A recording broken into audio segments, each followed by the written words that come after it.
Save alive welfare association की जानिब से कराची आर्ट्स काउंसिल में मुबाहिसे का एहतमाम किया गया कि जिंदगी को कैसे महफूज बनाया जा सकता है और हुकूमत वक्त को मुफीद मशवरे भी दिए गए। सेव अलाइव वेलफेयर एसोसिएशन के इस प्रोग्राम में कराची यूनिवर्सिटी की तलबा की बड़ी तादाद शरीक थी। इस प्रोग्राम में आर्ट्स काउंसिल के सदर अहमद शाह के अलावा कराची की अहम शख्सियात ने बहस में हिस्सा लिया। जो इस वक्त मैस क्रिएट हो रहा है, जिस तरह वो कहते हैं कि मरीज रुल रहे हैं अस्पताल में, चाहे वो प्राइवेट सेक्टर हो चाहे वो गवर्नमेंट सेक्टर हो, वो ख़त्म हो जाएगा जब उनको पता होगा, सबको, हॉस्पिटल्स वालों को, कि भाई there we are accountable for these reasons. जब तक हेल्थ इंश्योरेंस नहीं शुरू होगी पाकिस्तान में और सबके लिए A to Z every citizen has a right to the health insurance, उस वक्त तक पाकिस्तान के हेल्थ के मसले और ये जो पैरिटी है ये ख़त्म हो। ओके, थैंक यू जी। देखिए, मैं थैंक यू सो मच। सब ने कुछ ना कुछ ज़रूर जो है वो बात कह दी जो मैं कहना चाह रही थी, लेकिन बात जहाँ से शुरू हुई थी इनइक्वालिटी से। So we are talking about the structure which is establish in city और हम कह सकते हैं मेट्रोपॉलिटन सिटीज़। लेकिन जब हम बात करते हैं ना इंटीरियर की, उन लोगों की बेसिक राइट भी नहीं है कि अगर किसी को एमरजेंसी में, मैं अगर आपको सिर्फ बात करूं डिलीवरी की, मैटरनल डेथ्स हमारे यहाँ कितनी ज़्यादा है, तो हम जब बात करते हैं हमें यहाँ पे कहीं भी जाके जो हम बात कर रहे हैं कम्युनिटी लेवल पे प्रिविलेज की बात हो रही है। यहाँ जितने लोग बैठे हैं हम उसको प्रिविलेज में काउंट कर रहे हैं। बिल्कुल आप सही कह रहे हैं। बात यहाँ पे आएगी जब हम कम्युनिटीज़ को इन्वॉल्व करेंगे, क्योंकि इनइक्वालिटी एक तो इंडिविजुअल बेसिस पे, बट हमें तय करना पड़ेगा कि हम सिर्फ उस इनइक्वालिटी की बात करें, सोशल क्लास की बात करें, एथनिक इनइक्वालिटी की भी बात करें, जियोग्राफिकल की भी बात करें। So there are so many types of inequalities there, but ये ऑब्वियसली थियोरेटिकल बात है। जब ग्राउंड रियलिटीज़ की बात करें तो we have to empower our workforce.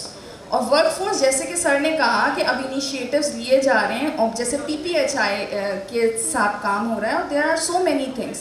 तो यह बहुत मुझे यहाँ सबसे पहले तो इनवाइट करने का, और SIUT के हवाले से जैसे आपने बात की कि ये एक बहुत बड़ा एग्जाम्पल है हमारे लिए, और जिस तरह वहाँ काम हुआ है डेडिकेशन के साथ, और जहाँ वो इदारा शुरू हुआ था और आज जहाँ जिस मकाम पे वो खड़ा है, तो ये एक हमारे लिए मिसाल है कि हमने वहाँ जो देखा है कि कोई इक्वालिटी ऑफ हेल्थ केयर है, चाहे वो बड़ा कोई आ रहा है उसको भी उसी तरह उसी वेटिंग लाइन में है इंतज़ार करना और पर्ची लेना, और इक्वल हेल्थ केयर उसको प्रोवाइड होती है जितना कि एक गरीब इंसान आता है। मैं एक बात को शुरू करने से पहले जो बात हमने सबने की है यहाँ पैनलिस्ट ने, डायलिसिस चाहिए था, उसके माँ बाप ने मना कर दिया कि हम नहीं करवा रहे। बहुत समझाया कि इसका इलाज ही यही है कि इसको डायलिसिस गुर्दे इसके नहीं काम कर रहे हैं। उन्होंने कहा हम जिस मकाम जहाँ रहते हैं हम वहाँ से आज तो आप डायलिसिस कर देंगे, फिर हम कहाँ करवाएंगे, तो इससे बेहतर है कि हम बगैर उसके ही मर जाइए। ने कहा भाई तुम करीब तरीन कहीं ले जा सकते हो उसको, मीरपुर ख़ास है या कोई और ऐसी जगह। उन्होंने कहा वहाँ तक पहुँचने के लिए सवारी 3 दिन में मिलती है हमें। तो हमारी अब ये सिलसिला मुझे 36-35 साल हो गए हैं इस प्रोफेशन में काम करते हुए, और यही कहानी और यही हमारा सिलसिला जो है हम अभी तक उस पर प्रोवाइड नहीं कर पाए हैं। इसकी वजह बेसिक ये है कि हमने जो कॉमन मैन है उसको इम्पोर्टेंस दी ही नहीं है। जिन इदारों ने दिए वो हमारे लिए एग्जाम्पल हैं, जैसे इंडस का जिक्र हुआ था, SIUT का आपने जिक्र दिया है, और भी कई इदारे हैं, LRBT जो काम कर रहा है, यानी क्वालिटी केयर प्रोवाइड कर रहे हैं विदाउट एनी क्लास डिफरेंस। तो हमें देखना चाहिए, और वो दे आर नॉट चार्जिंग अ पेनी, एक पैसा वहाँ चार्ज नहीं करते हैं। ट्रांसप्लांट्स हो रहे हैं और वो किया जा रहा है, उसकी क्या वजह है? उसके लिए आपको डेडिकेशन चाहिए सबसे पहले, विल आपकी सबसे, हर प्रोग्राम कोई भी शुरू करना चाहते हैं तो आपको इम्प्रूव करने के लिए विल चाहिए। हम कागज़ों पे खड़ा कर देते हैं, हम कागज़ों पे शुरू कर देते हैं। मैंने कराची के ही अस्पतालों में काम किया है, मैं औरंगी में काम किया है, मलीर में काम किया है, जिस वक्त हालात इंतहाई ख़राब थे। सिविल हॉस्पिटल तो ऑफ कोर्स मैंने वहाँ पे काम किया है, फिर भाई साहब ने भी वहाँ पे रहे हैं, और हमने वो देखा है कि किन हालात में थे। एक आधी स्ट्रिप काट के हम ब्लड शुगर करते थे, जिन्ना में मैंने काम किया इसी तरह था। लेकिन आज जो एग्जाम्पल मैं देखता हूँ तो हमें आउट ऑफ द बॉक्स सोचना पड़ेगा, and that is private and public partnership. Example civil hospital के अंदर है, पीडियाट्रिक आईसीयू कोई नहीं था, न्यूनेटोलॉजी यूनिट, वेंटिलेटर्स नहीं थे। एक क्लास ने वो उसकी जिम्मेदारी ली है, they have provided it, they are running it, they are hiring and they are firing their employees. ठीक है, एक क्लास ने सर्जिकल यूनिट बना दिया है। मैं जेपीएमसी गया था, I was very surprise and happy to see that. जब मैंने वहाँ छोड़ा था, जब तो हालात क्या थे, अब वो एक सर्जिकल टावर खड़ा हुआ है, एक रेडियोलॉजी यूनिट खड़ा हुआ है, वो एक क्लास ने प्रोवाइड किया, आपने बनाया। आप सर्जिकल यूनिट आपकी क्लास का है, ये 86 की क्लास ने जो है वो न्यूनेटोलॉजी यूनिट किया है। रोज़ महीने का 15 लाख का खर्चा है उनका, 25 लाख का स्टूडेंट्स आर प्रोवाइडिंग। वो देखता है, जो फिलैंथ्रोपी की बात की ना पाकिस्तान में, वो दे रहे हैं उन इदारों को दे रहे हैं जहाँ उन्हें यकीन है कि हाँ ये पैसा सही जगह लग रहा है और काम आ रहा है। आज जो SIUT है उसके आप देखिए कि दे आर 3 टावर्स नाउ, लोगों ने प्रोवाइड किया है। दे आर माशाल्लाह doing liver transplant, kidney transplants daily. नहीं है जो कोई बैठा हुआ है वो दवा दे रहा है या कर रहा है, जो भी कुछ उसके पास है। तो ये सिस्टम हमें ऊपर से भी मॉनिटरिंग, और उसकी जो मैं सऊदी अरब का एग्जांपल दे रहा था कि now they have introduce a system के जो कि मॉनिटर होता है, everything is monitored by the director general of that area या मंतका या province, and it is also seen by the minister also. वो आपके डैशबोर्ड पे आ रहा है, द लाइट इज़ ब्लिंकिंग कि ये काम हुआ कि नहीं हुआ। ये आपका जो आपने आपको SOP दिया गया था, या जो आपकी जो लाइसेंसिंग गिवन इदारा है, उसने जो आपको गाइडलाइंस दी थी वो फॉलो हो रही है कि नहीं है।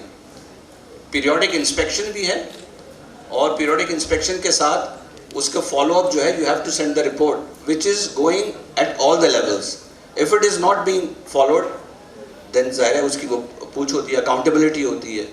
तो ये चीज़ें हमें देखनी पड़ेंगी। और जो प्राइवेट और पब्लिक पार्टनरशिप की मैंने बात की ना, ये एग्जांपल्स हमारे पास हैं, जो इंडस का भी जिक्र किया कि हॉस्पिटल्स दिए गए हैं and they are running.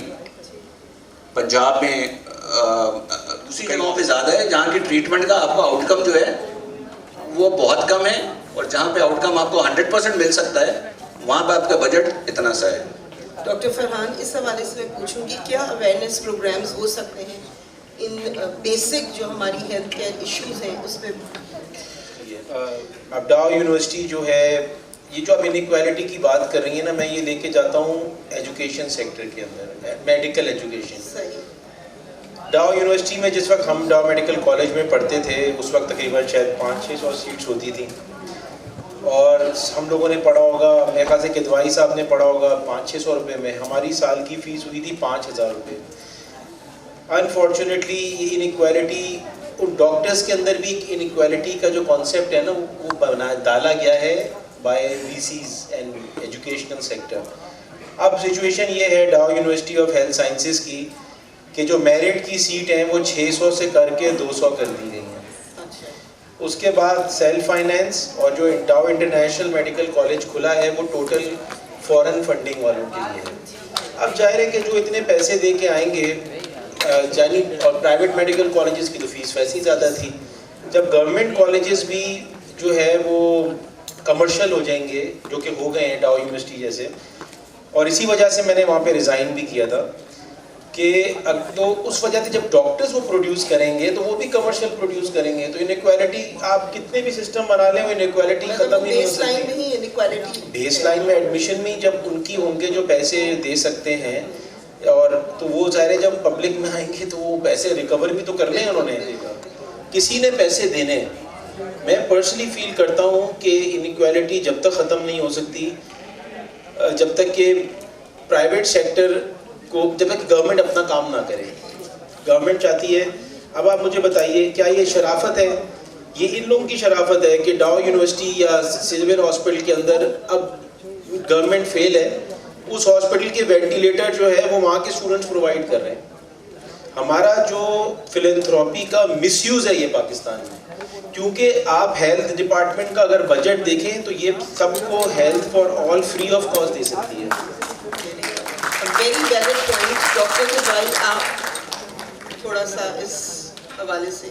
Although we are funded by Sindh government, but we are independent in our decision making. तो हम जो कुछ कर सकते हैं अपने हवाले से वो हम कर रहे हैं और इंशाल्लाह एक रोड मैप ऑलरेडी हमारे पास। मगर मैं सिर्फ एक बात यहाँ पे सर मैं इससे डिसएग्री करता हूँ।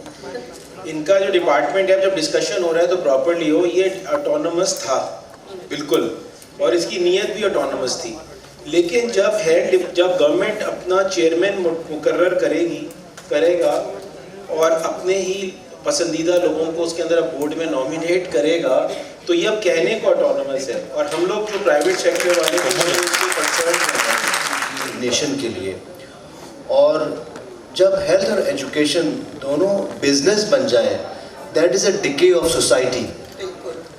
सो इसमें इंडिविजुअल्स की बात करें इनइक्वालिटी की तो हम हर आदमी यहाँ पर इनइक्वालिटी का शिकार है बिकॉज हमें अपने प्रॉपर राइट्स नहीं मिल रहे हैं। तो हमें कोशिश ये करना है कि जो हमारे अपने राइट्स हैं उनके लिए हम आवाज़ बुलंद करें और साथ में ये देखें कि जो हेल्थ और एजुकेशन है उसको हम कैसे गवर्नमेंट सेक्टर से जो है ना वो अचीव करें, बजाय से कि हमारा डिपेंडेंसी 80% जो है ना वो प्राइवेट सेक्टर पे है। Government facilities only 20% provide health care. और बात की यहाँ पर हेल्थ इंश्योरेंस के हवाले से, हेल्थ इंश्योरेंस बहुत इम्पॉर्टेंट है, मगर चीज़ ये है कि health insurance again it's more towards the federal government and towards the provincial government. जब तक कि आप इंडिविजुअल्स को free of cost health care provide नहीं करेंगे, नॉमिनल पेमेंट जो लेते हैं वो जरूर लें, तो वो हर एंड पे होती है। इस वक्त जो फेडरल गवर्नमेंट का प्रोग्राम है हेल्थ इंश्योरेंस का वो throughout the country work कर रहा है and in Sindh only in 6 districts. So उसमें जो पॉलिटिकल इश्यूज हैं अपने गवर्नमेंट के हवाले से तो मैं उसमें डिटेल नहीं जाना चाहता, मगर चीज़ ये है कि अगेन कमिंग बैक कि हेल्थ और एजुकेशन 2 बेसिक राइट्स हैं, ये हमारा काम है कि हम उनको अपने लिए फंडामेंटल राइट बनाएं।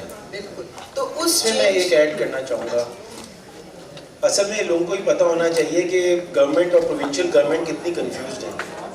आपको पता है कि अभी इन्होंने गिदवाई भाई ने कहा कि फेडरल गवर्नमेंट का प्रोग्राम जो है 6 डिस्ट्रिक्ट में चल रहा है। आपको पता है 18th अमेंडमेंट पास हुआ, 18th अमेंडमेंट के हिसाब से अब फेडरल गवर्नमेंट का प्रोविंशियल हेल्थ एंड एजुकेशन से कोई ताल्लुक ही नहीं है और इतना बड़ा ये ग्रे एरिया आ गया है, बल्कि एनआईसी लास्ट फ्यू इयर्स तो बहुत ज़्यादा हो गया। अब मुझे आप एक बात बताइए कि अगर एक आचा मीरपुर खास में या कहीं और ट्रेनिंग करने जाएगा तो उसको क्या पता है कि हमारा क्या केस आना है या हमारे रियल कोर इशूज़ क्या हैं।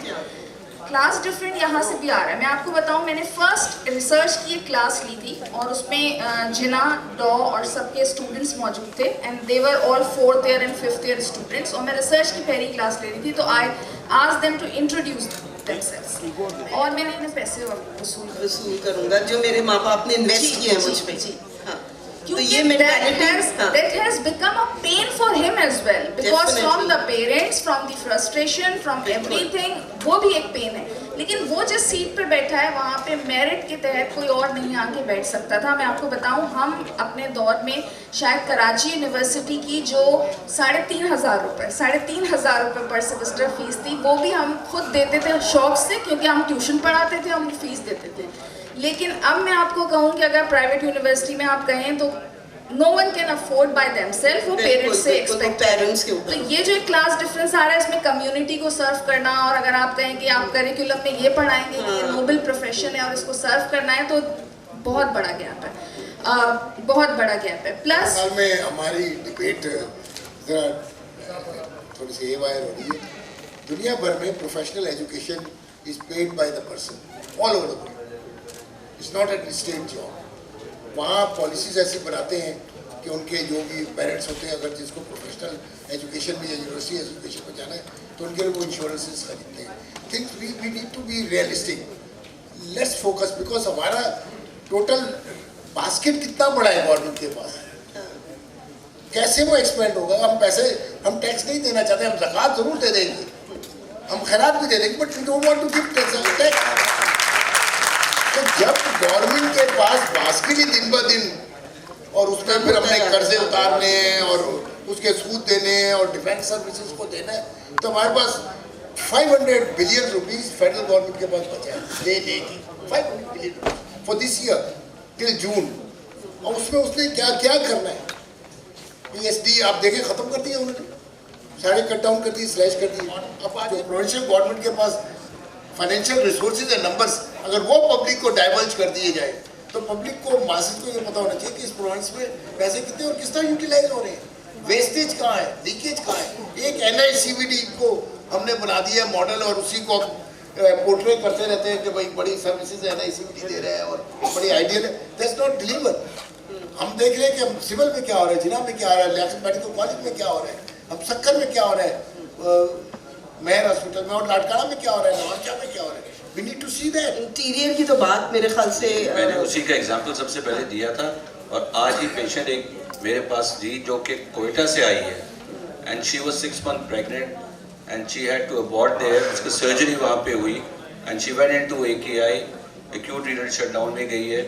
अब वहाँ पे इलाज उससे आगे नहीं था और उसको फिर यहाँ पे कराची, और ऐसे कोयटा क्या बलूचिस्तान से और सिंध से सब पेशेंट्स कराची की तरफ आते हैं, क्योंकि वहाँ फैसिलिटी कोई अवेलेबल नहीं है। ये आज की कहानी है, ये तो 30 साल की कहानी है ये। अब कहाँ तक हम इंतज़ार करेंगे, कहाँ तक उस बजट जो मौजूद है वो अप्लाई नहीं हो रहा। तो लोग ज़कात जहाँ दे रहे हैं तो वो जहाँ उनको नज़र आ रहा है कि हो रहा है कुछ। आज POB हॉस्पिटल एक है वो तो फ्री ऑफ कॉस्ट कर रहा है, उनको पता है कि वहाँ पे उनके ऑपरेशन हो रहे हैं और वो फ्री ऑफ कॉस्ट वहाँ कर रहे हैं, तो वहाँ लोग दे रहे हैं पैसा, वो चल रहा है, फंड चल रहा है और रेगुलराइज है, ऑर्गेनाइज है। तो उन इदारों में लोग ज़कात दे देते हैं, टैक्स देते हुए इसी वास्ते घबराते हैं कि भाई वो तो 30 साल से 40 साल से दे रहे हैं। सिविल हॉस्पिटल में अभी भी दवा जाके बाहर से लेनी पड़ेगी, तो फिर क्या है, टेस्ट भी बाहर से कराना पड़ेगा। और दवाएं बाहर से भी ले रहे हैं, वो भी नहीं पता कि सही दवाएं हैं या नहीं दवाएं हैं। मैं यहाँ पे एक बात कहना चाहूँगा, वो ये कि इसमें जो आपने बात की क्या चेंज आ सकता है, मेरे ख्याल में जो चेंज है वो इंडिविजुअल बिहेवियरल चेंज की अगर हम बात करें तो वो बहुत इम्पॉर्टेंट है। क्योंकि अगर आप देखें कि 95% of injections are given on the public demand.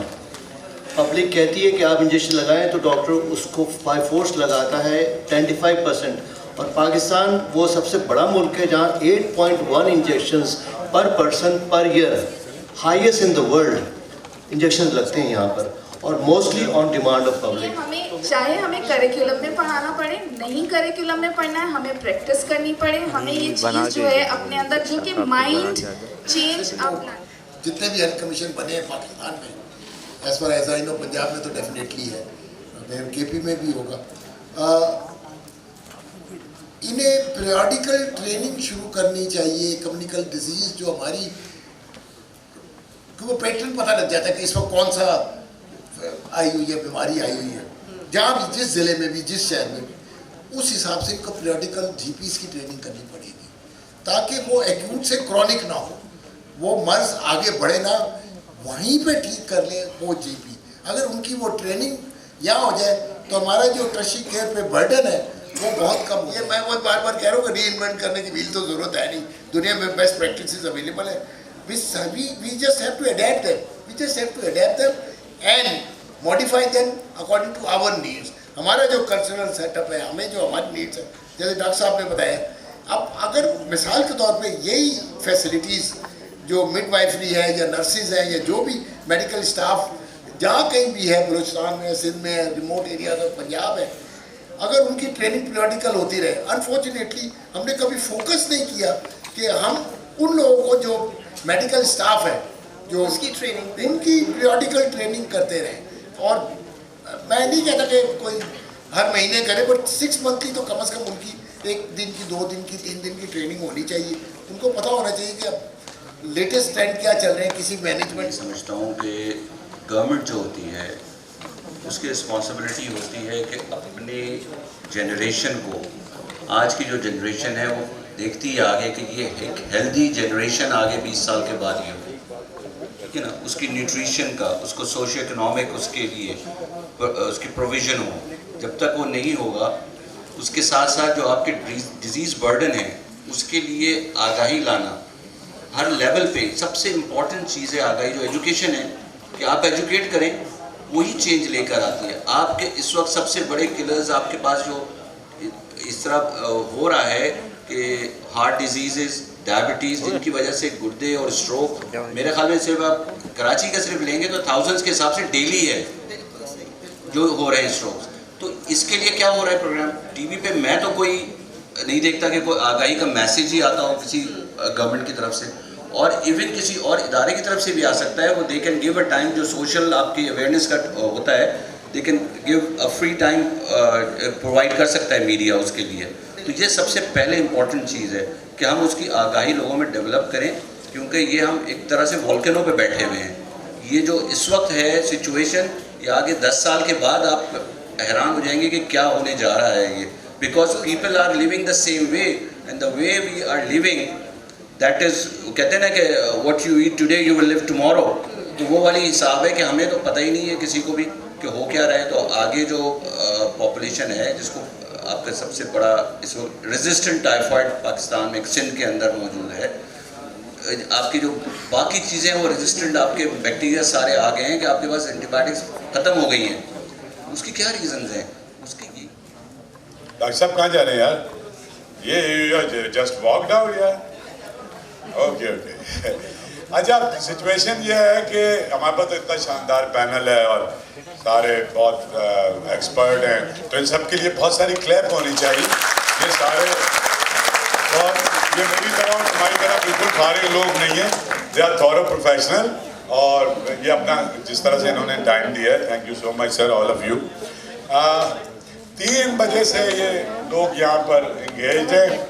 पहले एजुकेशन का सेमिनार और फिर हेल्थ का सेमिनार, और ऐसी ऐसी मुश्किल बातें इनके साथ हो रही हैं। तो मैंने बचपन में गाना सुना था, पापा डोंट प्रीच, अगर आप लोगों ने सुना हो तो मुझे भी इनकी शक्लों से लग रहा है कि असल में इंसानी समाज की एक सर्टन कुव्वत बर्दाश्त होती है, ठीक है।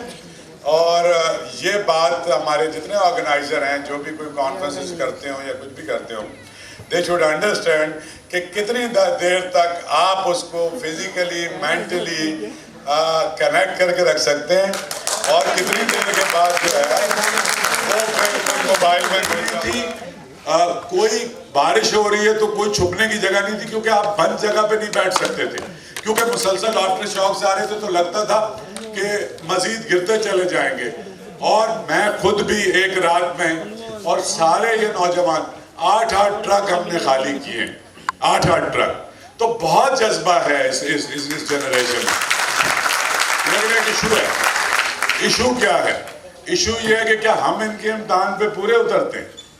ये मेजर इशू है। पहले ये होता था कि हम सुन के मुसलमान हो जाते थे मेजॉरिटी में। उस ब्रेक के लिए अब क्या हुआ है दुनिया भर में, अब एक नया ट्रेंड जो हमारे यहाँ भी आ गया है कि हार्ड कोर साइंस के जो स्टूडेंट हैं, यानी बिल गेट जैसे आदमी को भी एहसास हुआ, उसने कहा कि मुझे जो प्रोग्रामर चाहिए थे, जो लोग चाहिए, आई नीड थिंकर।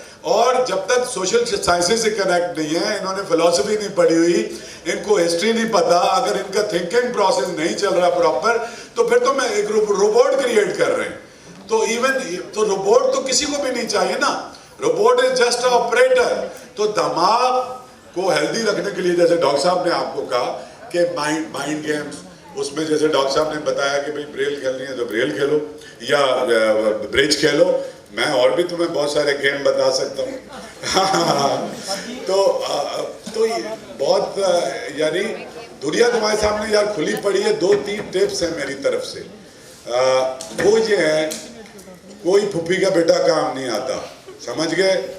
बदतरीन शदीद जिल्लत आमेज हालात में गर्दन ऊंची करके, कंधे उठा के, अगर तुम ये सोच सकते हो कि yes I will do it, then you can do it man. Thank you.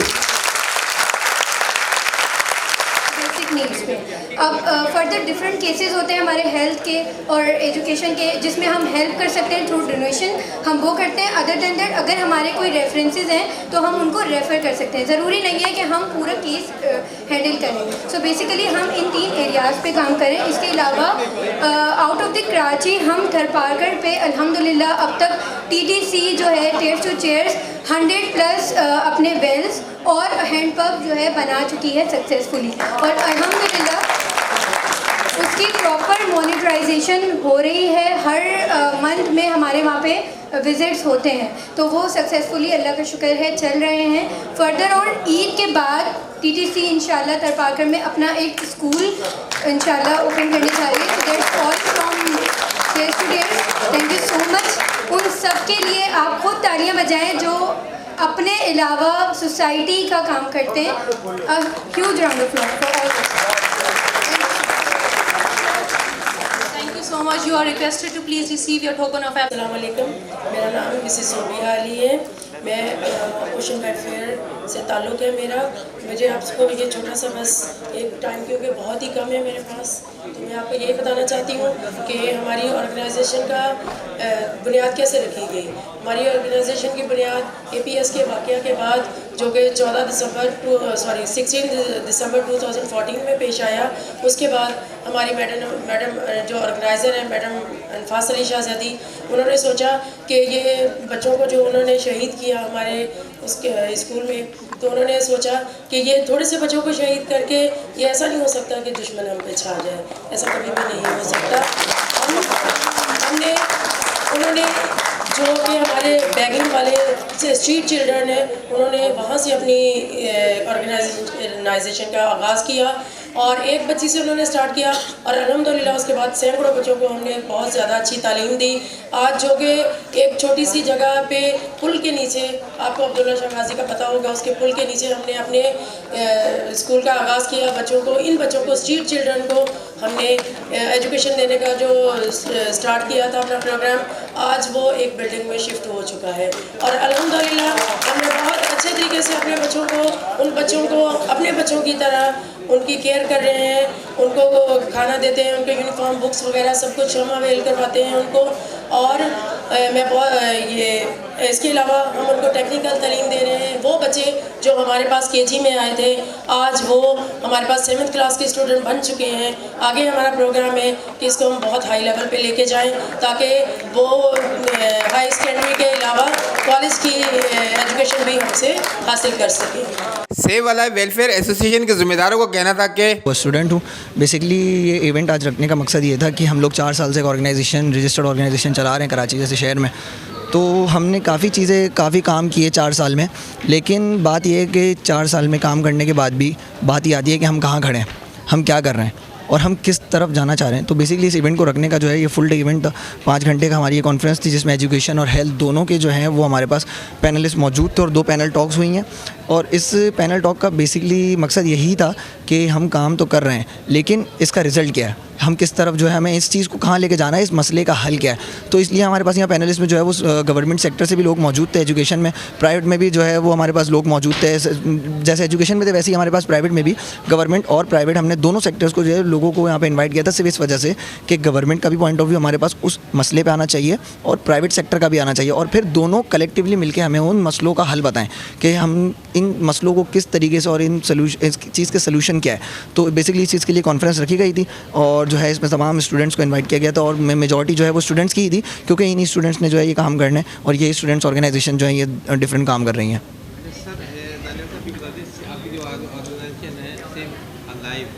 किस तरीके से काम करती है और अगर किसी आम आदमी को आपसे अगर रब्ता करें तो किस तरीके से आपसे रब्ता करें? देखें, सेव अलाइव वेलफेयर एसोसिएशन 4 साल से हम लोग कराची में काम कर रहे हैं इस वक्त, और हम लोगों ने ये स्टूडेंट्स ने ही इनिशिएटिव लिया था, स्टूडेंट्स ने ही मिलकर जो है ये ऑर्गेनाइजेशन बनाई। Kamruddin Bohra, dean faculty of law Hamdard university.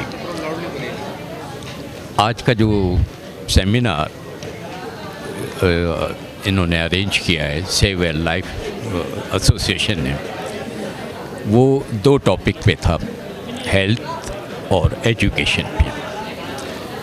दोनों के लिए सेपरेट पैनल्स थे जिसमें दोनों फील्ड के एक्सपर्ट्स थे। बहुत अच्छी डिस्कशन रही और पर्टिकुलरली उन चीज़ों को हाईलाइट किया गया जो इनइक्वालिटी और डिस्क्रिमिनेशन थी in health sector as well as in education system. मेरा ख्याल है इस किस्म के सेमिनार रिपीटेडली होने चाहिए ताकि अवेयरनेस हो, और पर्टिकुलरली ये पूरा जो सेमिनार और इसमें जितने पार्टिसिपेंट थे वो 2 ख़ास करके यूनिवर्सिटी के हमदर्द लॉ फैकल्टी ऑफ लॉ और कराची की फैकल्टी ऑफ लॉ के स्टूडेंट्स थे। मैं इन यूथ को अप्रिशिएट करूँगा कि इन्होंने जो है मोटिवेशन को देखते हुए, इनका कॉन्फिडेंस, इनका शौक़ देखते हुए, और मुझे कभी उम्मीद है कि ये हमारा फ्यूचर जो है वो बिल्कुल सेफ़ है। ये इस मुल्क के बहुत बड़े लीडर्स बनेंगे, मुल्क को संभालेंगे। इनमें पूरी वो एनर्जेटी है, पूरी इनमें वो क्वालिटीज़ है कि ये आगे जाके इस मुल्क की बागडोर को बड़े आराम से और अच्छी तरह समझ। जो कुछ वीकनेसेस पॉइंट आउट हुई, जो पैनल ने की, गवर्नमेंट इदारे के लोग भी यहाँ मौजूद थे, उन्होंने भी नोट डाउन किए। और मुझे इसकी भी सख्त मैं चाहूँगा कि जो कुछ चीज़ें पॉइंट आउट हुई उसको एक समरी बना के प्रोविंशियल गवर्नमेंट को, फेडरल गवर्नमेंट को रवाना की जाए, ताकि वो उन चीज़ों को देखे और इसमें जितनी बेहतरी जितनी जल्दी ला सके वो बेहतर है। Thank you very much. Programme के आखिर में इनामात तकसीम किए गए।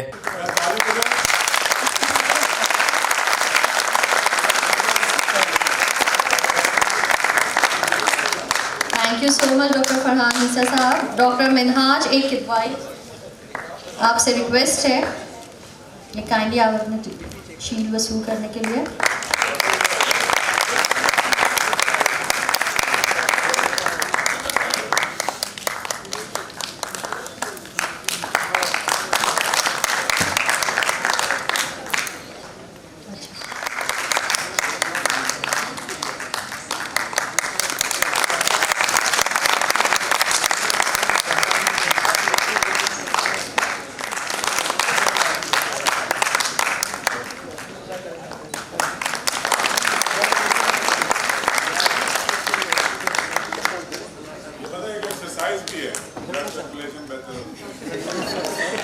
हमारे आज के सेशन की मॉडरेटर मारूफ इफ्तिखार साहिबा से रिक्वेस्ट है कि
अहमद शाह साहब से रिक्वेस्ट है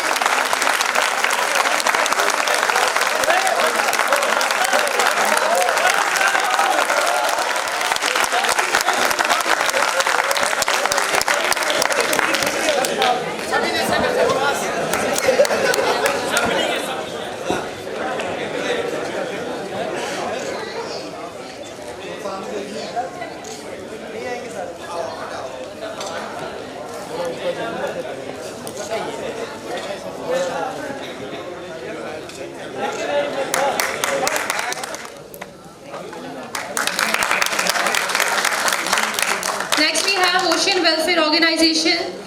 Everybody. और मैं एक और बात कहना चाहूँगी, यहाँ मैं देख रही हूँ सारे हमारे यूथ के लोग बैठे हुए हैं, तो अगर आप लोग बेटा ये काफ़ी तरक्की करेगा और हम सबकी दुआएं आपके साथ हैं और आप प्लीज़ हमारे लिए हमारा साथ दें, हमारी दुआओं में हमारे लिए दुआ करें कि हम इन छोटे बच्चों को आपके बराबर ला के खड़ा कर सकें। बहुत शुक्रिया, थैंक यू वेरी मच, बहुत शुक्रिया। Moving towards the closing ceremony.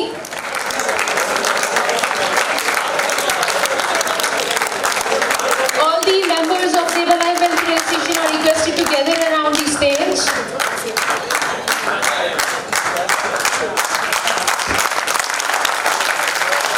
The first appreciation award goes to the mind and soul of this event, Mr. Danial Hussain, President of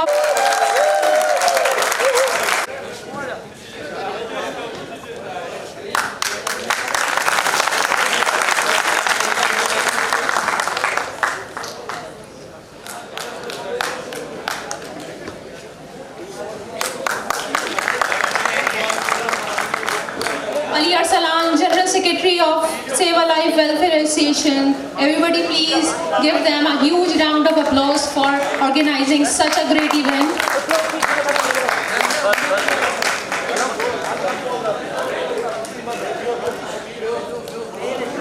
Sayyid Asad Hassan Naqvi, Joint Secretary of Save a Life Welfare Association.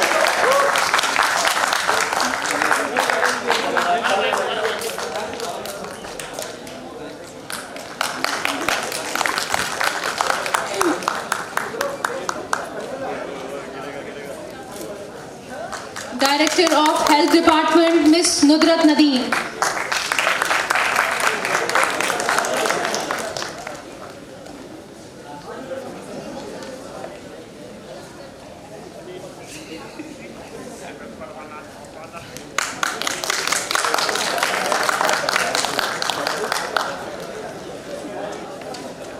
Director of Education Department and the proud collaborator of this event, Teach Peace. Everybody please welcome Ms. Zarmeena Khan.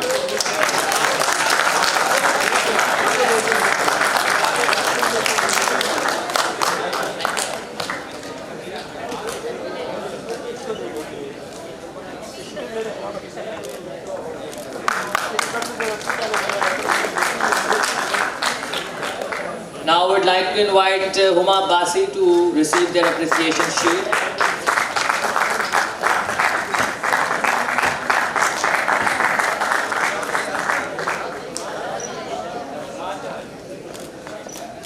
Coming towards the members of the society and different departments, we have Hina Zafar from the Health Department.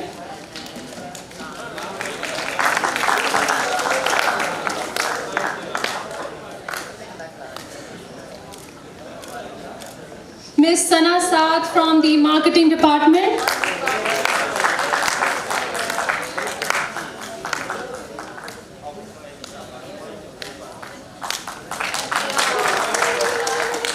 Mr.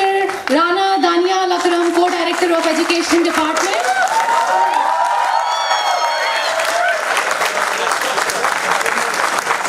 I would also like to pay my greatest thank you and gratitude to all the students who joined us from Hamdard University of Law. Great applause for you. Mr. Abdul Rafe, he's not here. Okay, we have Sayyid Shan Ali.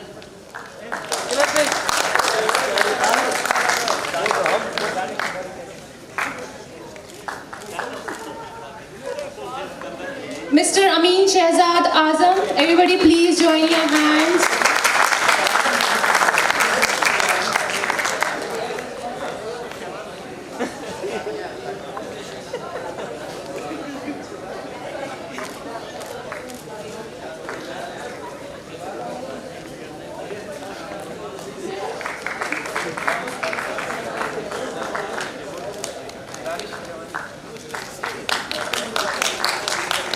Last but not the least, the vlogger of Save a Life Welfare Association, Mr. Sheikh Izan Ahmed. Everyone please give him a very big round of applause.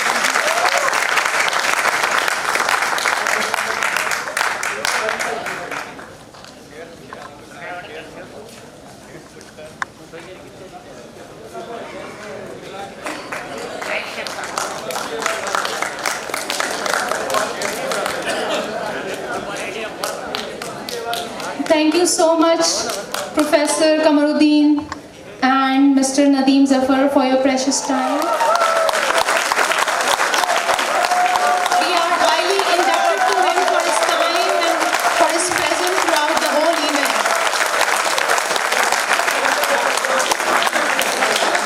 And the surprise is here.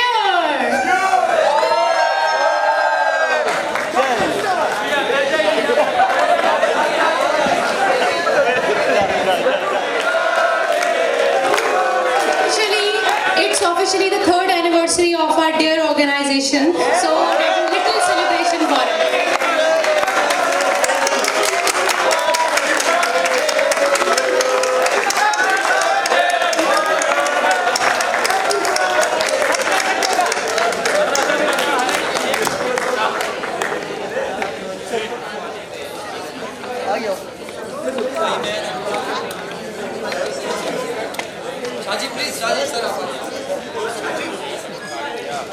कुछ बच्चे नीचे आ जाएं, यहाँ पे माशाल्लाह से लंबे कद वाले सामने खड़े हो गए, तो पीछे तो नजर ही नहीं आ रहे छोटे कद वाले।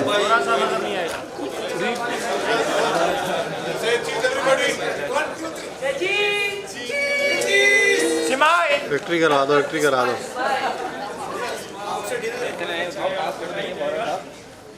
ठीक है, ठीक है, डन है, डन है, डन है, ठीक है, डन है। ओके जी।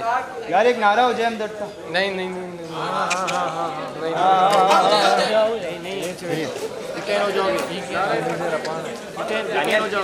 प्रोग्राम में शरीक तलबा का कहना था कि जिंदगी अल्लाह की एक नेमत है और इंसानी जिंदगी को महफूज बनाना हम सब पर फर्ज है। कैमरामैन हामिद राव के साथ अब्दुल सार मंदरा, बिजनेस लिंक इंटरनेशनल, कराची।